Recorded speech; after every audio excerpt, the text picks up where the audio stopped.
ஸ்ரீவில்லிபுத்தூர் ஆண்டாள் திருக்கோயில் திருக்கோபுரத்தை போட்டு சத்தியமேவ ஜெயதே என்ற வார்த்தையை பதிவு செய்து சுவாமி விவேகானந்தர் வெற்றியோடு திரும்பி அந்த நேரத்தை உலகத்துக்கு காட்டுவதற்காக வெளியிடப்பட்ட அந்த எம்பளம் தான் பிற்காலத்தில் மாண்புமிகு ஓமந்தூர் ராமசாமி ரெட்டியார் முதலமைச்சராக பொறுப்பேற்ற போது அதையே தமிழ்நாட்டினுடைய அரசாங்க சின்னமாக வைத்தார்.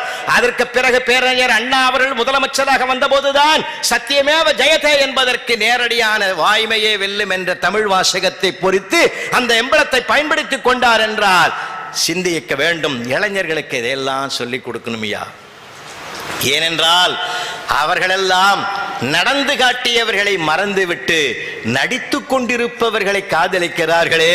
இந்த ஆதங்கம் இந்த வருத்தம் என்னை உறுத்தி கொண்டிருந்ததனால் தான் இனியாவது நடந்து காட்டியவர்களை இதயத்திலே ஏற்றி வைத்து அவர்களை நடக்க தூண்டுவோம்.